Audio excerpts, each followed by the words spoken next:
sejam bem-vindos a mais uma aula. Hoje, aula de História. Na aula de História de hoje, nós vamos falar sobre as comunidades de afrodescendentes. Um assunto muito massa, bem interessante, que com certeza você também vai achar interessantíssimo. Mas antes disso, eu espero que você esteja bem, que esteja se cuidando e que já tenha preparado aí o seu cantinho de estudos para que você possa entender tudo o que vai ser falado hoje aqui. Preparados para mais uma aula? Vamos lá! Comunidades de afrodescendentes. Falar em comunidades de afrodescendentes é nós lembrarmos da escravidão, e lembrar de escravidão é lembrar de liberdade. A gente sabe que desde o descobrimento do Brasil, povos africanos foram trazidos para cá para trabalhar como escravos. E nós sabemos que as condições em que esses povos trabalhavam, viviam aqui, eram consideradas precárias. Muitos desses não duravam muitos anos de vida por conta das condições em que eles viviam, ou seja, condições totalmente precárias. Então, falar dessa escravidão é também falar por uma luta de liberdade. Liberdade é algo que todos devem ter e todo povo luta por sua liberdade. Porque, por exemplo, quem é que quer ser preso hoje em dia? Ninguém, não é? Ou seja, todo mundo luta por uma liberdade. E isso não foi diferente com os povos africanos. É por isso que os escravos africanos, eles sempre se rebelaram com os seus senhores, pois também eles não aceitaram a escravidão. Porque imagina só, você sair, ser arrancado do seu país e ser levado para outro país para trabalhar em condições totalmente absurdas. Você ia ficar feliz com isso? Com certeza não. Por isso, vários escravos africanos, povos africanos, se revoltavam constantemente com seus senhores contra a escravidão. Esse regime de escravidão não deve ser imposto a ninguém, nem nos dias de hoje, porque infelizmente, em pleno século XXI, aí, no ano de 2020, ainda existe a escravidão velada, através de um salário, naquelas condições, não naquelas condições dos africanos, como nós podemos ver nos livros de histórias, mas povos hoje em dia ainda lutam contra a escravidão, não como acontecia no passado, mas ainda assim acontece. E a gente sabe que em todos os locais onde os escravos trabalhavam, aconteciam revoltas, aconteciam rebeliões, aconteciam lutas e fugas. Tudo isso com o objetivo de conquistar a sua liberdade.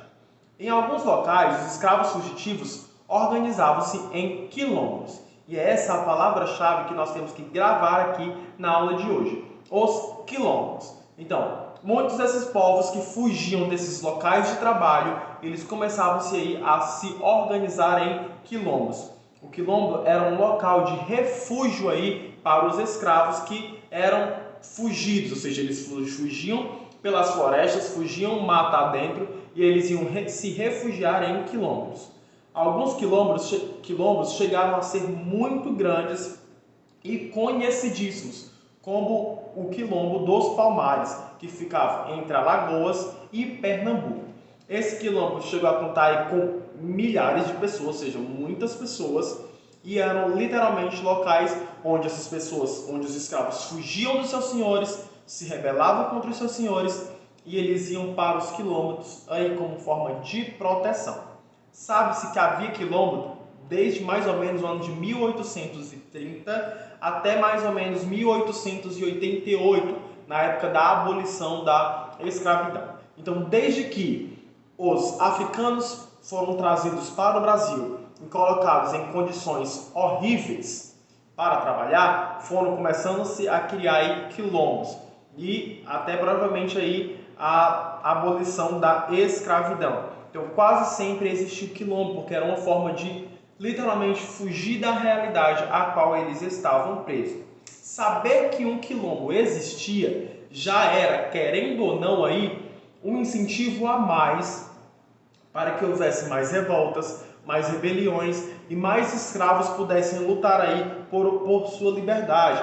Ou seja, saber a existência de um quilombo em determinado local era como se fosse dar aí um estímulo para fugas, o que era uma ameaça para a colonização e a exploração do Brasil.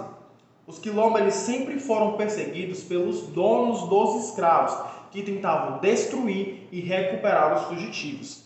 Então, muitos escravos eles morriam nesses embates que aconteciam entre os quilombos ou os quilombolas, as pessoas que faziam parte dos quilombos, os escravos fugidos, e os senhores de escravos. Então existiam lutas aí, tudo isso no sentido de tentar recuperar esses escravos fugidos. A vida do quilombo não era fácil, mas com certeza era mais aliviante do que trabalhar como escravo. Eles viviam da agricultura, recebiam o apoio dos escravos que não conseguiam fugir e dos comerciantes que vendiam utensílios para a sua própria sobrevivência. Ainda hoje, há comunidades formadas por quilombolas, ou seja, descendentes de africanos, especialmente nos locais onde havia esses quilombos, como a gente estava falando aí, entre Alagoas, Pernambuco. Nessas comunidades chamadas de quilombolas, mantém-se tradições, organização social e vivências baseadas na resistência à escravidão. Apenas recentemente, em 1988, é que foi dada a essas comunidades a propriedade das terras a qual elas já pertenciam.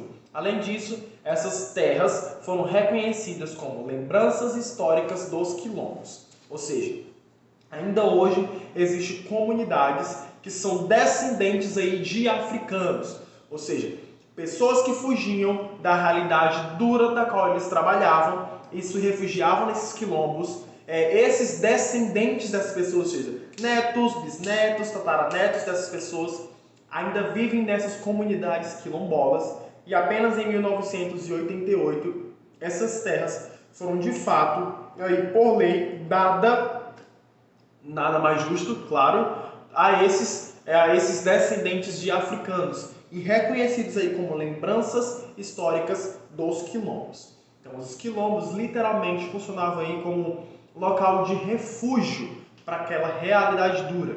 Ou seja, eram pessoas que viviam em realidades totalmente duras, fora de uma realidade que eles estavam acostumados a viver e que tentavam buscar aí, mesmo que de forma triste e dura, uma realidade mais aliviante, não é? Porque viver como escravo era duro e viver como fugitivo também. Mas pelo menos viver como fugitivo nesta situação estava sendo mais aliviante para esses povos. E como a gente sabe, um dos quilombos mais conhecidos aí da história do Brasil é o quilombo dos Palmares. Bem interessantíssimo, né? Eu espero também que você tenha achado interessante. Caso você não tenha entendido, repita esse vídeo quantas vezes for necessário. E lembrando, não deixe de fazer as leituras que estão no seu livro e de responder às atividades. Isso é muito importante para o seu conhecimento, tá? Continue se cuidando, continue acompanhando as nossas aulas, taca o like nesse vídeo, beijão e até mais!